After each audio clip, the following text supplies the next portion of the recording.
Stop for just a moment, my child, before you get up to check on them again. Before you answer the next call, refill the next cup, count out the next handful of pills. Before you pick the whole weight back up and carry it through one more day, stop. Sit down with me, here, just for a little while. There is no one in this quiet you have to tend to, no one you have to be strong for. It is only you and me now, and I have something I have been waiting a long time to say to you. You did not find these words by accident. I know it feels like you simply paused for a breath, scrolling in a stolen moment between one task and the next.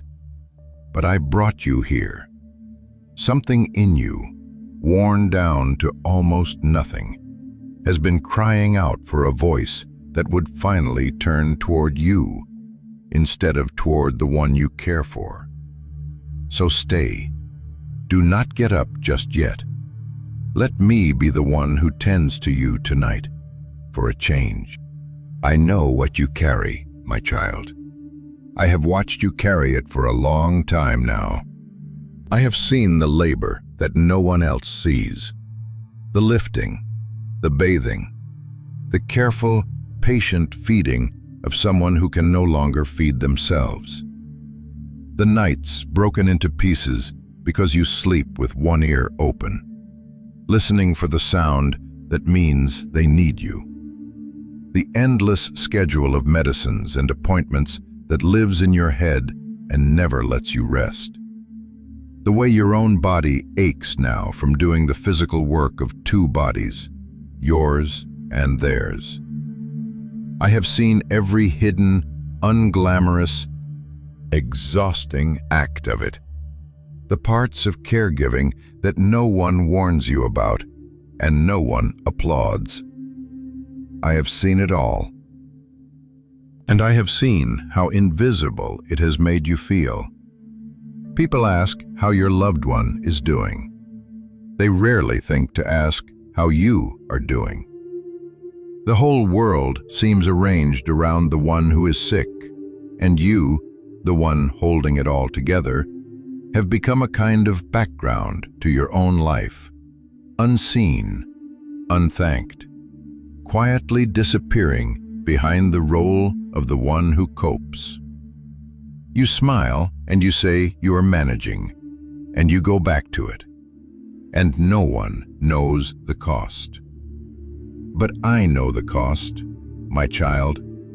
I have counted every hour. None of it has been invisible to me. And I know the guilt that lives in you, the secret one you have confessed to no one. Because you love them. You would not put this burden down even if you could. And yet, in the worst and most tired moments, a part of you resents what this has taken from you. The life you set aside, the years you are giving, the freedom you no longer have. And the moment that resentment flickers, you are flooded with shame. Because what kind of person resents caring for someone they love? Hear me gently now. Before I say anything else, the resentment is not a failure of your love. It is the weight of a load too heavy for one person to carry. Even the most devoted heart grows weary under a burden like this. The flicker of resentment does not cancel your love. It simply proves you are human and that the load is real. And I do not condemn you for it, not for 1 second. And I have watched you grieve someone who is still here. This is a sorrow few people understand. You are losing them slowly, watching the person they used to be fade a little more with each passing season, mourning them while they still sit in the next room. You miss the one they were, even as you care for the one they have become. That is a real grief, my child, one of the heaviest there is, and the world gives you no room to mourn it, because they are not gone. But I give you room. I see that you are grieving, and I will not rush you out of it. And I have seen how much of your own life has quietly slipped away while you were busy saving theirs. The friendships that faded because you could never come, until one day the invitations simply stopped. The plans you set down so long ago that you have forgotten you ever had them. The version of you that used to have hobbies and rest and a future of your own, now folded up and put away in a drawer you no longer open. You have given up so much that you have begun to lose track of who you even are apart from this role. When someone asks what you want, what you need, what would bring you joy, you find you no longer have an answer, because it has been so long since anyone asked, and so long since you let yourself want anything at all. I see that disappearing, my child. I see the person being slowly emptied out behind the caregiver, and I have not lost sight of who you are. Even in the seasons, you have lost sight of it yourself, and I have seen the quieter weight that sits underneath all of it, the cost that is not only your strength, but your means, the bills that come whether you have the money or not, the work you cut back or gave up entirely so you could be there for them, and the way the income shrank just as the expenses grew. The savings you watch drain away into the care of someone you love. The math you do late at night, wondering how long you can keep this up. I am not blind to that pressure either. It is one more thing you carry in the dark that no one sees. And I want you to know that I see it, and that the one who feeds the birds of the air and clothes the fields has not stopped knowing exactly what you need. And underneath it all, in the place you have shown to no one, there is a thought that frightens you. On the hardest nights, when you are scraped down to nothing, a part of you thinks, I cannot do this anymore. I have nothing left. And sometimes, in the very depths, an even darker thought comes, a wish for it all to simply be over. And then you recoil from the thought in horror and bury it deep and tell no one, because you cannot believe you thought it. My child, listen to me. That thought is not wickedness, it is exhaustion. It is the sound a soul makes when it has been pouring itself out for far too long, with nothing poured back in. It does not make you a monster. It makes you someone who has been running on empty for longer than any person was ever meant to run. I am not shocked by it, and I do not love you less for it. I have come tonight precisely for the part of you that is that tired. And let me speak to that darkest thought directly, because the shame around it has kept you from ever bringing it into the light. And shame grows best in the dark. A thought is not a deed, my child. The weary wish that the suffering would simply end is not the same as wishing harm on anyone. It is the cry of a heart that aches for an end to pain, for the one you love and for yourself alike. I am not frightened by your honesty. I would far rather you brought that thought into my presence than left it festering alone in the dark, where the enemy can use it to convince you that you are a terrible person. You are not a terrible person. You are a faithful one who has been worn far past the edge of your own strength. Bring me even that thought. There is nothing in you so dark that my light will not gently and tenderly meet it. So before I say anything else, hear this first. I see you, not the role, not the caregiver, not the one who copes. I see you, the person underneath it, the one who has been disappearing. And you have not disappeared to me. You are not invisible where I am. I have been beside you in every long night, in every quiet act of care no one witnessed. Closer than the breath in your chest. You were never carrying this alone, even when it felt most like you were. Let me tell you the truth about all that hidden labor, my child, because the world has told you it counts for nothing, and I want to silence that lie tonight. The world keeps no record of what you do. There is no applause for the 1,000th time you changed the sheets. No medal for the patience you found when you had none left. No one writing down the small, daily faithfulness that is costing you your very life. And so the enemy of your soul whispers that it does not matter, that it is wasted, that you are pouring yourself out into a void where no one sees and nothing is counted. That is a lie, and I will tell you exactly how big a lie it is. When I walked among my people, I told them how the final reckoning of a life would go.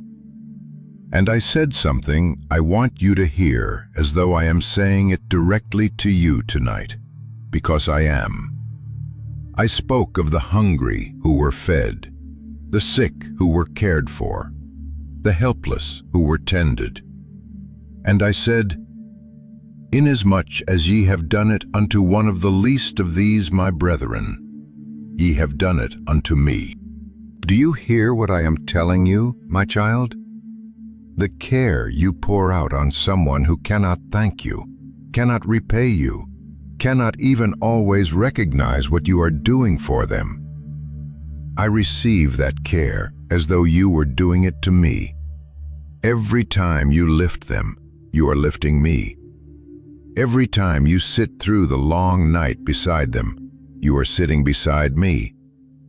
Every cup of water, every gentle word spoken to someone who may not remember it, every thankless and unwitnessed act of love, I count every one, and I receive every one as a kindness done to my own self.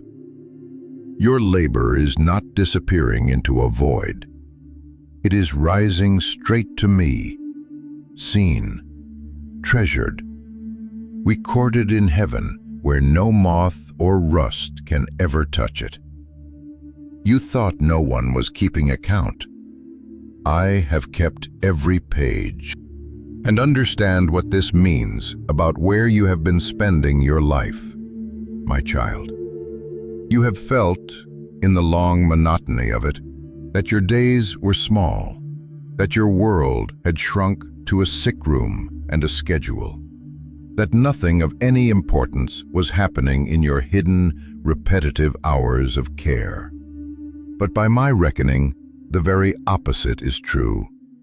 In those small rooms, in those unglamorous hours, you have been doing some of the holiest work a human being can do.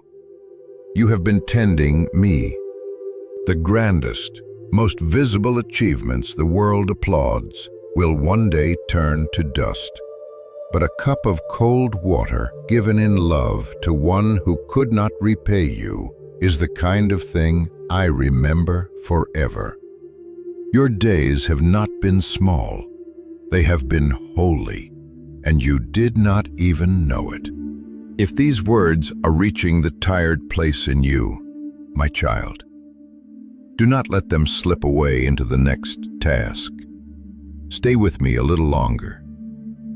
And if it would steady you to hear my voice like this again, on the next hard night when you are scraped down to nothing, you can follow along, so you do not have to go searching for it alone. I am not asking you for anything.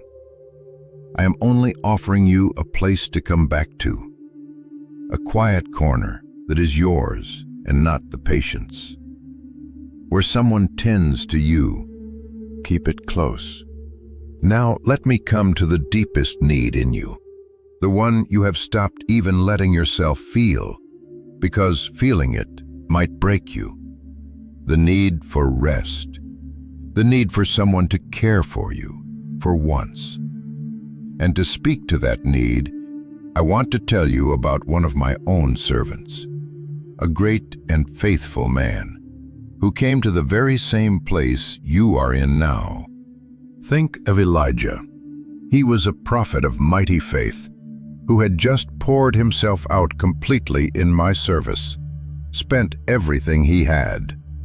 And when it was over, he was so utterly depleted, so emptied out, body and soul, that he walked off alone into the wilderness, sat down under a juniper tree, and asked me to let him die. He said, "It is enough now. O Lord, take away my life." This was no weak man, no faithless man. This was one of the strongest souls I ever raised up. And even he reached the place where he had nothing left, where the only prayer he could manage was a prayer to be done with it all. Now hear, my child, how I responded to him. Because this is the part I most want you to take into your heart tonight. I did not rebuke him. I did not lecture him about his attitude, or remind him of all he still had to do, or tell him to pull himself together and get back to work. No, he had poured himself out until he was empty. And so the first thing I did was let him sleep. I let my exhausted servant lie down under that tree and rest. And then I sent an angel who touched him gently and gave him food to eat and water to drink, and let him sleep again. And only after he had rested and eaten and rested once more did the angel touch him a second time and say the tenderest thing, "Arise and eat, because the journey is too great for thee." Because the journey is too great for thee. Do you hear the kindness in that, my child? I did not pretend his burden was light. I did not tell him he should be able to manage. I said, in effect, I know the journey is too great for you to walk in your own strength, and so I am going to feed you and strengthen you for it myself. And after he ate that food, he went on in the strength of it for 40 days and 40 nights. Not his own strength, the strength I gave him in his emptiness. And notice, my child, what I did not do. I did not come to Elijah with a list of everyone still depending on him. I did not remind him of the work left undone, or shame him for lying in the dirt wishing to die.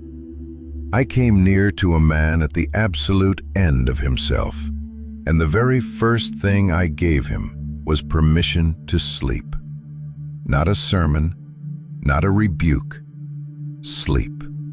And then food, and then more sleep. And only gently, only after he had begun to be restored, the next small step. And I sent the food twice, because once was not enough for how empty he was, and I knew it. That is the tenderness I have toward you, the one who has poured yourself out the way Elijah did. I am not hovering over you with a ledger of your failures. I am the one drawing near with bread and water, saying, "Rest first, my child. Eat, be restored, before you take another step. The journey is too great for you to walk on your own fuel, and I have never asked you to. So hear what I am saying to you through my weary servant Elijah. When you come to the end of yourself, my response to you is not a rebuke. It is rest. It is food. It is a gentle hand on the shoulder and a quiet voice saying, "I know the journey is too great for you, so let me carry you through it. I am not standing over you with a list of all you have failed to do. I am kneeling beside you with bread and water, telling you to rest first, because I know exactly how empty you are." This is the very heart of what I want to give you tonight, and I said it plainly long ago. "Come unto me, all ye that labor and are heavy laden, and I will give you rest." I was speaking to you, my child. You are the one who labors. You are the one who is heavy laden. And the invitation is not, try harder, carry more, be stronger. The invitation is, come to me, and I will give you rest. Not rest at the end, when the caregiving is finally over and you can finally exhale. Rest now, in the middle of it. A rest for your soul that does not depend on your circumstances changing. And I told you how. I said, "Take my yoke upon you and learn of me, for I am meek and lowly in heart, and ye shall find rest unto your souls. For my yoke is easy, and my burden is light." A yoke, my child, is what joins two oxen together, so that the weight that would crush one is shared between two. You have been wearing your yoke alone, dragging this whole load by yourself until your shoulders are raw with it. And I am asking you to step into my yoke instead, the one built for two, so that I carry the heavy end, and you are no longer pulling it alone. The burden does not vanish, but it stops being yours to drag by yourself. You were never meant to be the only one in the harness. Let me take my place beside you, where I have been longing to be. And notice what kind of yoke fellow I am. I told you what I am like, meek and lowly in heart. I am not a hard master walking behind you with a whip, demanding you pull faster. I am the gentle one, walking beside you, matching my pace to yours, taking the weight onto my own shoulders when yours begin to fail. The world has yoked you to guilt, to the impossible standard that says a good caregiver never tires, never falters, never needs anything for themselves. That yoke is crushing. And it was never mine. Trade it for mine. My yoke does not add to your load, it lifts it. Walk joined to me at my gentle pace, and you will find the one thing you have been most starved for in all of this: rest. Not for your body only, but rest down in your soul. And do not say to me, "But I have no strength left to give." That is precisely the point, my child. That is where my strength does its best work. I said in my word, He giveth power to the faint, and to them that have no might He increaseth strength. Not power to the strong, power to the faint. Strength to the ones who have run out of their own. Your emptiness is not a disqualification. It is the very condition into which I pour my power. And I said to another of my servants, who begged me to take his weakness away, "My grace is sufficient for thee, for my strength is made perfect in weakness." My strength is made perfect, brought to its fullest, in your weakness. So the very emptiness you have been ashamed of, the depletion you have been hiding, is the open door through which my strength can finally come in. You do not have to manufacture the strength to keep going. You have to receive it from me, in the place where your own has run out. Think of how many days you have already done this without naming it. Days you were certain you could not get out of bed to face it again. And somehow you rose, and you cared for them anyway. You called it simply doing what had to be done. But where do you imagine that strength came from on the mornings you had none of your own? It was mine, flowing quietly into the empty place, holding you up when by every honest measure you should have collapsed. The fact that you are still standing after all this time is not the proof of how strong you are. It is the proof of how faithfully I have been strengthening you, unseen, all along. And I am not about to stop now. The same grace that has carried you this far has not run out, and it will not. So here is the wisdom I want to put into your hands tonight, my child. Because I do not only want to comfort you, I want to give you something to live by when you set this down and return to the long work of caring. First, you must rest, and you must let go of the guilt that tells you rest is selfish. I did not rebuke Elijah for sleeping. I gave him the sleep. I am telling you the same thing I told him. Rest first. You cannot pour from a cup that is bone dry. Tending to your own body and soul is not a betrayal of the one you care for. It is the only way you will be able to keep caring for them at all. The guilt that whispers you must never stop, never sit down, never tend to yourself is not from me. I am the one who built rest into the very order of creation and called it good. Take the rest, my child. You have my permission, and more than that, you have my command. Second, let others help you. I have watched you refuse the help that has been offered, insisting you can manage, certain no one else will do it right. Unwilling to be a burden, but you were never meant to carry this alone.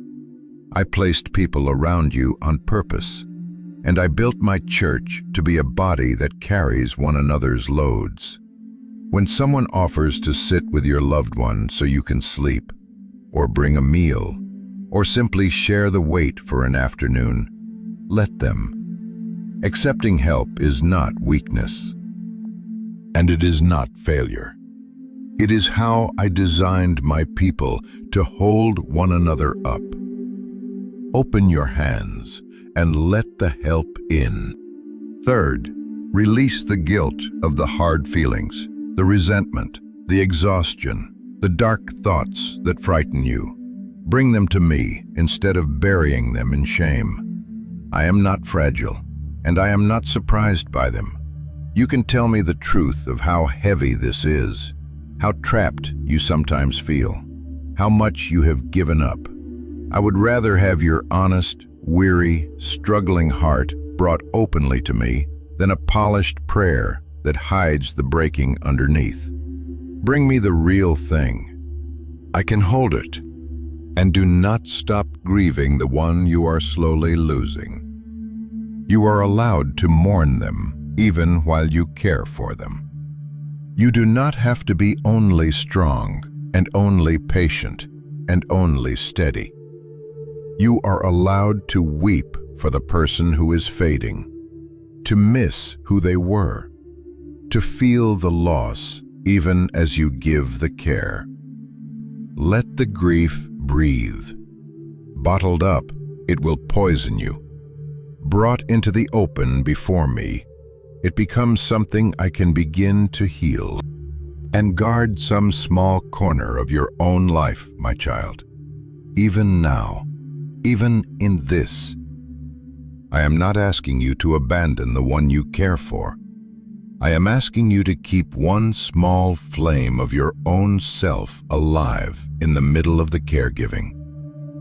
A few minutes in the morning that belong to you and me alone. A walk. A page of something you love to read. A song. One small pocket of the day where you are not the caregiver, but simply my child, being tended. This is not a luxury you must earn, and it is not stolen from the one you love. It is the very thing that will keep you from being entirely swallowed up. The small ember I can fan back into a flame when this season finally turns. Do not let the whole of you disappear into the role. Keep a little of yourself for me. And I know there is a fear you carry that you can barely speak, about the day this season ends, about what comes after, and the strange tangle of dread and relief and guilt that even thinking of it stirs in you. Hear me gently. It is not a betrayal to wonder about after. It is not wicked to long for rest, or to fear the grief that will come, or to feel relief and sorrow tangled together in a knot you cannot undo. I understand the whole of it, every strand. You do not have to sort it out or feel the right way about it. You only have to bring it to me, exactly as tangled as it is, and trust that I will hold both you and the one you love through whatever comes. In that day, as in this one, if these words have found the tired place in you tonight, my child, do not carry this in silence the way you carry everything else. When this is done, leave one honest line below and tell me, and tell the others who are walking this same hidden road who you are caring for. Not for show, and not so anyone can fix it, but so that the ones pouring themselves out in quiet rooms all over the world can hold one another up in prayer, and so that you, who carry everyone, can finally be carried by someone too. I gather every one of those prayers. Not one of them falls to the ground unheard. There is one more thing I would have you hear, the deepest comfort of all, and I have saved it for last.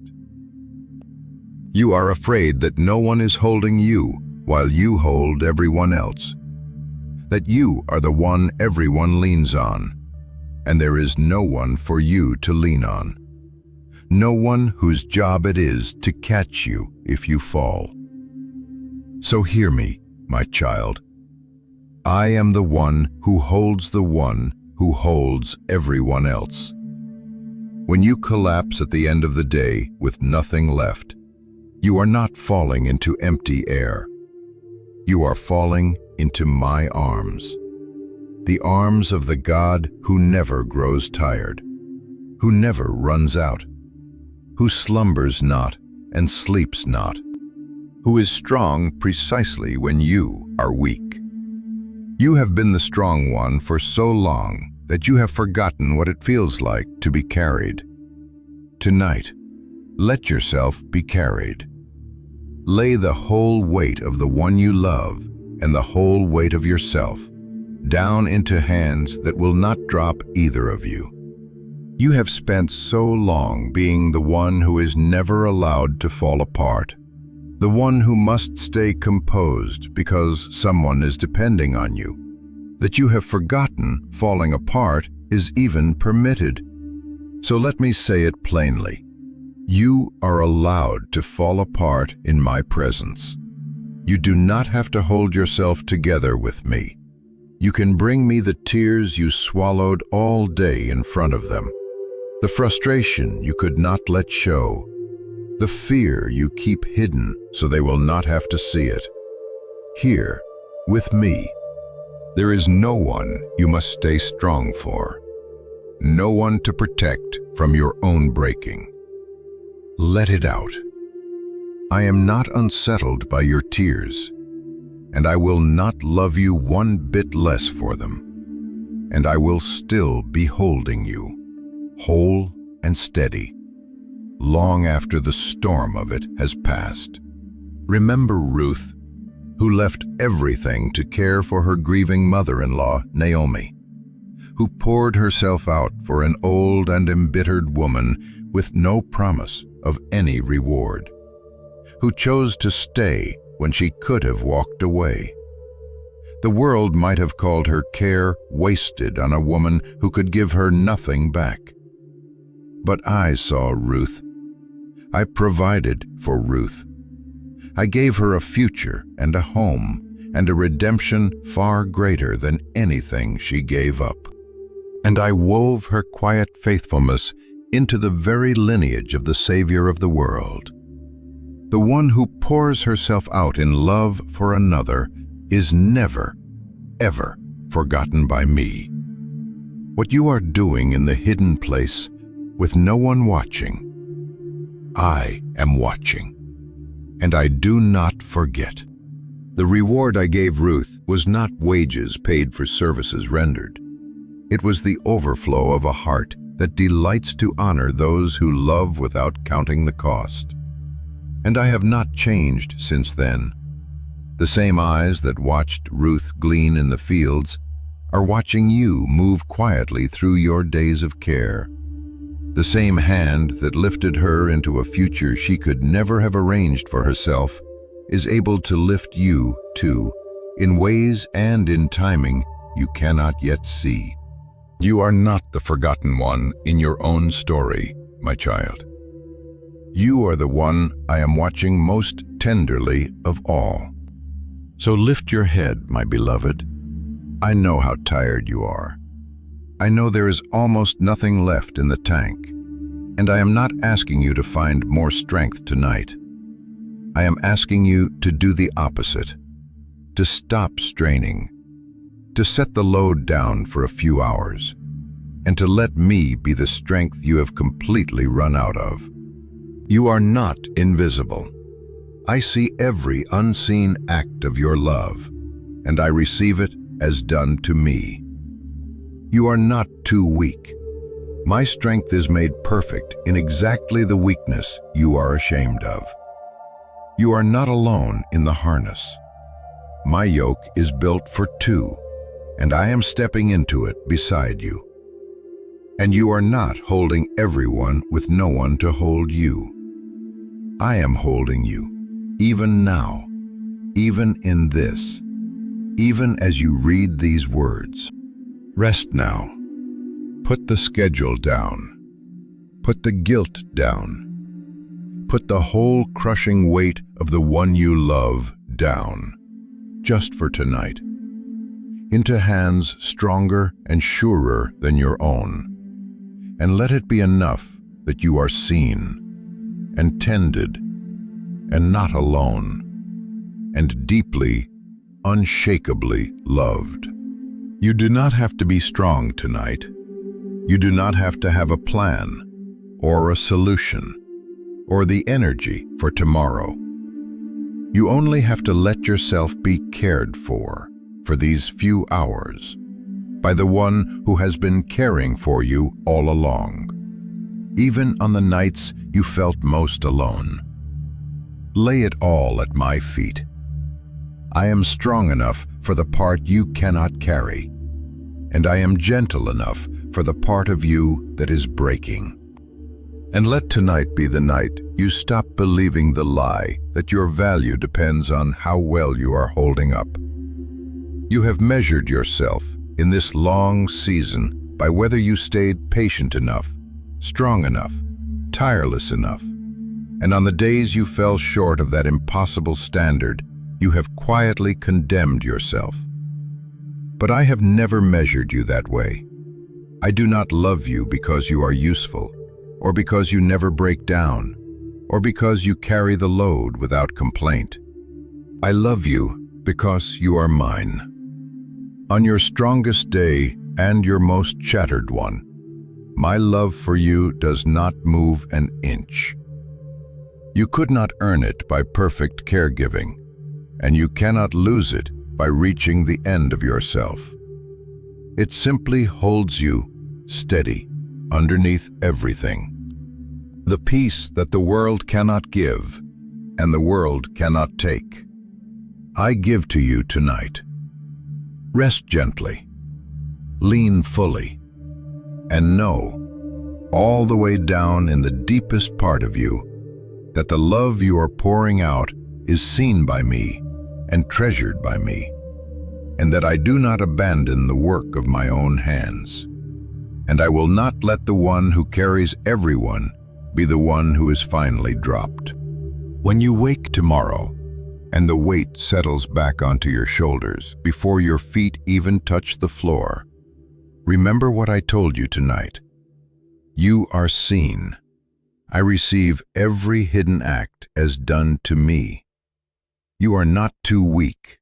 My power is poured into the faint. You are not alone in the harness. My yoke is built for two. And you do not carry it by your own strength anymore. The journey is too great for you, and so I will strengthen you for it myself, as I strengthened Elijah.